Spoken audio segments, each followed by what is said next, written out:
अब इस डायग्राम के अनुसार अभी हमारा एक्चुअल जो डेटाबेस है उसमें ये जो सारे चेंजेस वो हम कर सकते हैं।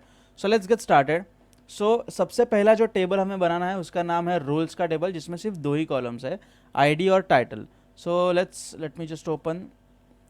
ओके, सो सबसे पहले I right click on table as usual. So create new table roles. उसके बाद उसका कॉलम जो पहला होगा ID, definitely auto increment, sorry primary key not null, and I add one more that is auto increment. और दूसरा उसका column का नाम होगा टाइटल। टाइटल वैर कैर 45 रोल के लिए मुझे लगता है सफिशिएंट है, क्योंकि रोल मतलब छोटे छोटे ही होने वाले, 45 कैरेक्टर्स का मुझे नहीं लगता कोई रोल होगा। Anyways, so let's click on apply, apply and finish. अभी यहाँ पे चूंकि हमने रोल्स का टेबल बना दिया है, so as you can see according to the diagram जो पहला रिलेशन है वही रोल्स और यूजर्स इन दो टेबल्स के बीच का है। वो रिलेशन क्या है? डेफिनेटली इन रोल्स टेबल जो हमारा आईडी कॉलम है जो कि हमारी प्राइमरी की है, वो यूजर्स के टेबल में क्या बनने वाली है? फॉरेन की, कि कौन से यूज़र का रोल कौन सा, ये स्पेसिफाई करने के लिए हम इस रोल्स के टेबल के अंदर के आईडी की कॉलम को as a foreign key column हम यूजर्स के टेबल में इस्तेमाल करने वाले हैं। So let's do the necessary changes. So I need to update the users table. तो अभी टेबल्स के सेक्शन में as you can see there are two tables, roles and users. Users के ऊपर हॉवर करने के बाद ये जो सामने तीन आइकॉन्स आते हैं, आई click on this middle icon. और उसके बाद यहाँ पे मुझे क्या ऐड करना पड़ेगा? सबसे पहले एक और मुझे कॉलम ऐड करना पड़ेगा फॉरेन की सेट करने से पहले। कॉलम का नाम हम देंगे रोल अंडरस्कोर आईडी। उसका जो डेटा टाइप है वो होगा integer. I click on apply, apply and finish. So एक नया कॉलम तो ऐड हो गया। अभी हमें क्या करना है? इस कॉलम को एज अ फॉरेन की हमें स्पेसिफाई करना है। So I click on this foreign keys tab over here. सबसे पहले फॉरेन की का नाम हम देंगे सपोज रोल अंडरस्कोर आईडी। चूंकि हम नाम कुछ भी दे सकते हैं, लेकिन फिर भी मैंने रोल आईडी रखा हमारे समझ के लिए। अभी रेफरेंस टेबल मतलब ये जो रोल आईडी है जिसे हम फॉरेन की स्पेसिफाई कर रहे हैं, इसका रेफरेंस टेबल क्या है, मतलब इसकी प्राइमरी की कौन से टेबल में है। सो उस टेबल को हम सिलेक्ट करते हैं, उसका नाम है रोल्स डेफिनेटली। अभी यहाँ पे लेफ्ट साइड में दो कॉलम्स वाला एक छोटा सा टेबल हमें दिख रहा है। मैं एसक्यूएल टेबल की बात नहीं कर रहा, इस यूज़र इंटरफेस में हमारे सामने एक टेबल हमें दिख रहा है जिसमें लेफ्ट साइड में सारे आईडी, नेम, ईमेल, मतलब यूजर्स के टेबल के सारे कॉलम्स की एक लिस्ट है। और राइट वाले कॉलम के अंदर, जिस कॉलम का नाम है रेफरेंस कॉलम, उसके अंदर कुछ भी वैल्यूज़ नहीं है, वो सारे ब्लैंक है। सो अभी हमें ये जो रोल आईडी है ना, मैं उसे सिलेक्ट करता हूँ, क्योंकि रोल आईडी के साथ मुझे क्या रिलेट करना है? Reference column. रेफरेंस कॉलम मतलब रेफरेंस टेबल का प्राइमरी की कॉलम जो है ID. As you can see यहाँ पे आईडी और टाइटल दो कॉलम के नाम ऑटोमेटिकली आ गए। वो किस वजह से? क्योंकि हमने यहाँ पे रेफरेंस टेबल रोल्स सिलेक्ट किया है, तो रोल्स के टेबल के अंदर के दोनों कॉलम्स यहाँ पे आ गए। सो रोल आईडी फॉरेन की, उसकी प्राइमरी की, रोल्स के टेबल के अंदर की आईडी, ये वाला कॉलम। सो यहाँ पे इन दोनों का रिलेशन तो हमने बना दिया। अभी फाइनल पार्ट है फॉरेन की ऑप्शंस। तो यहाँ पे ऑन अपडेट मैं नो एक्शन की जगह सिलेक्ट करूंगा cascade. What is the meaning of cascade? Cascade मतलब मान लो कि मेरे प्राइमरी की कॉलम के अंदर, रोल्स के कॉलम के अंदर, सपोज मेरा रोल है सुपर एडमिन जिसका आईडी है 1। अभी 1 आईडी उसकी एक रेप्लिका मेरे यूजर्स टेबल के अंदर, जिन यूजर्स को मुझे सुपर एडमिन बनाना है उनके हर एक के रोल आईडी कॉलम के अंदर 111 वैल्यूज है। अभी मान लो कि उस प्राइमरी की कॉलम को, मतलब रोल्स के टेबल के आईडी के अंदर के उस पर्टिकुलर वैल्यू को, जिसका आईडी 1 है, उसको मैंने कर दिया 11। अभी 11 करने के बाद ये वो जो 1 था वो जहाँ जहाँ पे यूज़ किया था दूसरे टेबल्स में, हर जगह वहाँ पे 11 करना पड़ेगा, वो ऑटोमेटिकली हो, इसलिए मैंने ऑन अपडेट कैस्केड चूज़ किया। एंड ऑन डिलीट फिलहाल हम नो एक्शन ही रखते हैं। So let's click on apply. एक एसक्यूएल स्टेटमेंट जनरेट होता है, लेकिन एक चीज़ आपको दिखाता हूँ मैं। If I just click on this apply button तो मुझे कुछ एरर दिखाता है, और इसका मैंने समाधान या फिर सॉल्यूशन कैसे निकाला था? सो यहाँ पे कुछ ये जो रोज है ना, सॉरी ये जो दो लाइंस है वो मैंने डिलीट कर दी, और ये हमारी एक फाइनल क्वेरी है। इतनी क्वेरी हमें चाहिए, अल्टर टेबल, और जो आगे की जो आपको क्वेरी दिख रही है उतनी ही चाहिए। सो वो पहले दो लाइंस मैंने हटा दी, और ये जो बाकी का जो पार्ट है क्वेरी का, ऑटो जनरेटेड क्वेरी का, वो मैंने रख दिया। आई just click on apply, sorry apply and finish. अभी यहाँ पे मैं ये क्लोज कर सकता हूँ। अभी जो मैंने बोला ना कि इधर मैंने अगर अपडेट किया तो ऑटोमेटिकली उसका रेफरेंस भी अपडेट होना चाहिए, एक बार वो टेस्ट करके देखते हैं कि वो सच में हो भी रहा है या नहीं। So let's close this configuration, table configuration. अभी यहाँ पे सबसे पहले रोल्स के अंदर शायद मैंने कुछ भी रोल्स एडेड नहीं है। सो लेट्स डू वन, अभी तो हमने बनाया ना। सो रोल्स के अंदर जो डिफ़ॉल्ट रोल होगा वो हम ऐड करते हैं। Suppose super admin. Default role मतलब जैसे मैंने कहा था आपको पिछले वीडियोस में कि हम एक छोटा सा क्या कर रहे हैं, एक रीयूजेबल एनवायरनमेंट बना रहे हैं, फ्रेमवर्क नहीं कह सकते उसे, रीयूजेबल एनवायरनमेंट। सो इसी को हम हर दूसरे एप्लीकेशन में यूजर्स रोल्स वगैरह तो होते ही है, तो इसे रीयूज़ करते वक्त super admin by default database में ही रहेगा, और फिर आगे जाके जब हम रिएक्ट वगैरह जैसे ट्यूटोरियल्स देखेंगे तब हम इसका फ्रंट एंड भी छोटा सा रीयूजेबल बिल्ड कर सकते हैं, जिससे कि नए रोल्स वगैरह हम क्रिएट कर सके। एनीवेज, सो यहाँ पे मैंने सुपर एडमिन ऐड कर दिया। Now let me press tab and let's click on apply button, apply and finish। so automatically id यहाँ पे बन चुका 1। अभी यूजर्स के टेबल को अगर मैं सिलेक्ट करूँ तो फिलहाल यहाँ पे 2 यूजर्स है, इतना तो अब हमें मालूम है, लेकिन इन दोनों यूजर्स का जो रोल आईडी कॉलम है ना वो ब्लैंक है, फिलहाल नल है वो। सो मुझे रोल आईडी के अंदर सपोज सागर को, मतलब जिसका नाम सागर महाजन है मेरे नाम को, अगर मुझे सुपर एडमिन बनाना हो तो मुझे क्या करना पड़ेगा, रोल्स के टेबल में जाके सुपर एडमिन का आईडी क्या है 1।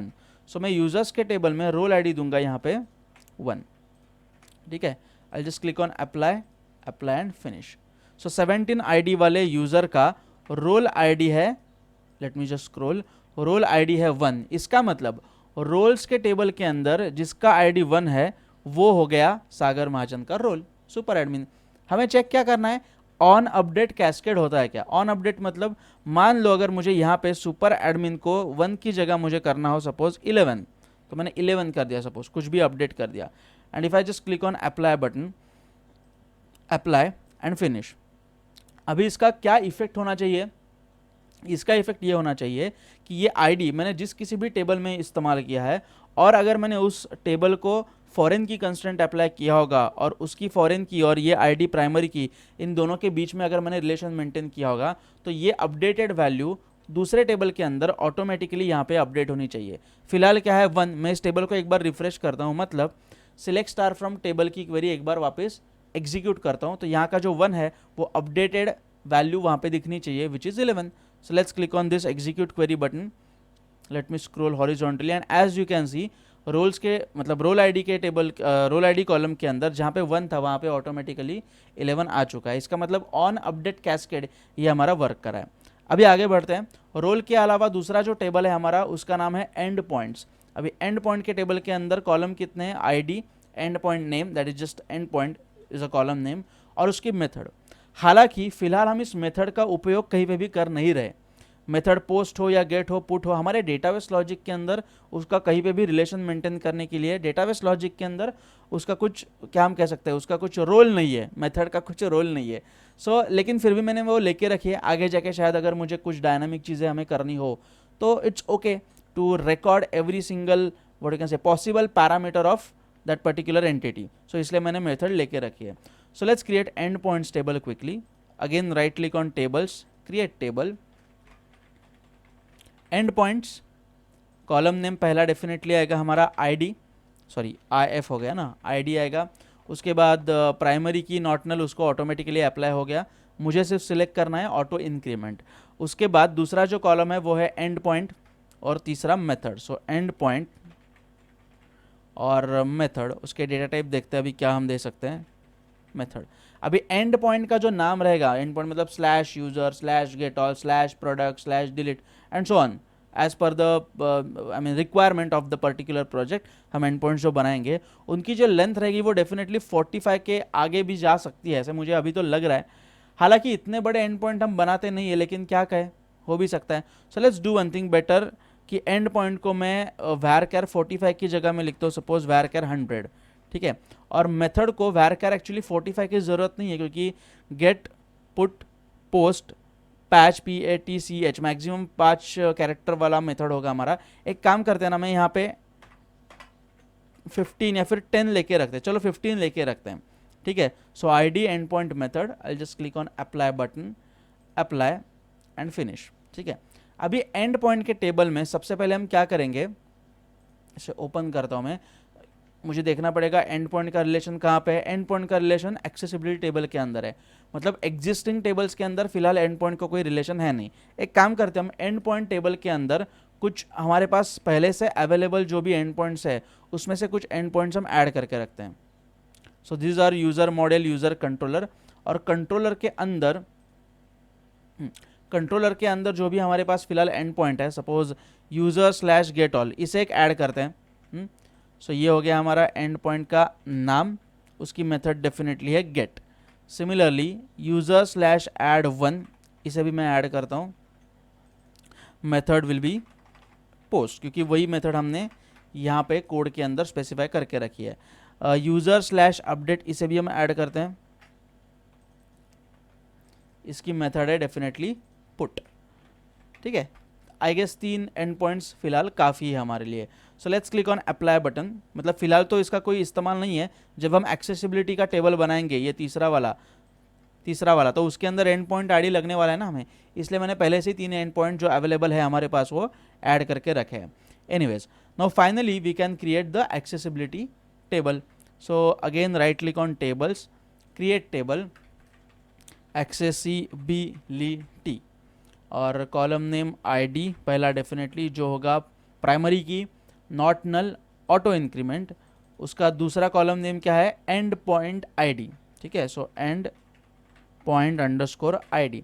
अभी इसमें मैंने ब्रैकेट में लिखा है फॉरेन की करके, सो यहाँ पे आगे जाके वो फॉरेन की कंस्ट्रेंट जो है वो हमें देना पड़ेगा। Anyways, so and point ID definitely इसका जो टाइप है वो क्या होगा, इंटीजर होगा।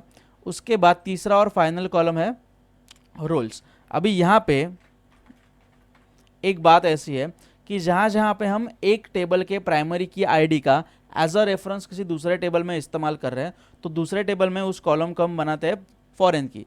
लेकिन इन दिस केस रोल्स को हम फॉरेन की नहीं बनाएंगे, क्योंकि उसमें कलेक्शन है, एक एरे हम स्टोर करने वाले हैं। सो यहाँ पे हमारा थोड़ा लॉजिक गड़बड़ा जाएगा, लेकिन वैसे भी हमें ऑन अपडेट कैस्केड के लिए ये हम कर रहे हैं। सो ऑन अपडेट कैस्केड करने के लिए हम ऑन अपडेट कितनी बार करेंगे, ये भी थोड़ी सोचने वाली बात है। सो फिलहाल हम ऐसा क्या हम कह सकते हैं, एंटरप्राइज लेवल लॉजिक बिल्ड नहीं कर रहे। सो ये जो छोटे मोटे लूप होल्स है वो मैं आपको इसलिए बता रहा हूँ ताकि आगे जाके आपको इसका अंदाजा हो कि कितना मतलब रोबस्ट लॉजिक हमें बिल्ड करना पड़ता है। एनीवेज, सो फिलहाल रोल्स मैंने यहाँ पे ले लिया, और उसका जो टाइप है वो मैं लेता हूँ लॉन्ग टेक्स्ट, जिसके अंदर मैं एरे, जेसन जैसे कलेक्शंस को स्टोर कर पाऊँ। Now let's click on apply and finish. ठीक है, ये बन गया हमारा तीसरा टेबल। अभी इसके अंदर मुझे क्या करना पड़ेगा, एक फॉरेन की कंस्ट्रेंट देना पड़ेगा, रोल्स के लिए नहीं, लेकिन एंड पॉइंट आईडी के लिए तो हम फॉरेन की ले ही सकते हैं, एंड पॉइंट और इस टेबल के बीच का रिलेशन दिखाने के लिए या फिर मेंटेन करने के लिए। सो यहाँ पे सबसे पहले लेट मी सिलेक्ट फॉरेन की का नाम क्या दे सकते हैं हम, एंड पॉइंट आईडी। सो मैं यहाँ पे as it is end point underscore ID ऐसा लेता हूँ। उसके बाद रेफरेंस टेबल क्या रहेगा इसका, and points will be the reference table, और एंड पॉइंट्स के बाद यहाँ पे देखो एंड पॉइंट आईडी मैंने यहाँ पे कॉलम सिलेक्ट किया, और यहाँ पे एंड पॉइंट इस टेबल के अंदर के सारे कॉलम्स की लिस्ट मुझे यहाँ पे दिखाई दे रही है, जैसे हमने थोड़ी देर पहले रोल्स और यूजर्स के केस में देखा। सो यहाँ से एंड पॉइंट्स के टेबल से मैं सिलेक्ट करूँगा आईडी, मतलब एक्सेसिबिलिटी टेबल का end point ID will be the foreign key of end points tables ID primary key. यहाँ पे ऑन अपडेट सिलेक्ट करूँगा मैं cascade, and I just click on apply button. ये लाइनें मैं हटा देता हूँ, अप्लाई एंड फिनिश। ठीक है, so let me just close this table. ये बन गया हमारे, सॉरी टेबल क्लोज नहीं करना, मुझे टेबल चालू ही रखना है एक्सेसिबिलिटी को। कूल। अभी एक्सेसिबिलिटी टेबल के अंदर हम कुछ सैम्पल एंट्रीज मार के लेते हैं ताकि आगे जाके हम इसे इस्तेमाल कर सके जब हम कोड लिखेंगे एक्चुअली JWT ऑथेंटिकेशन का।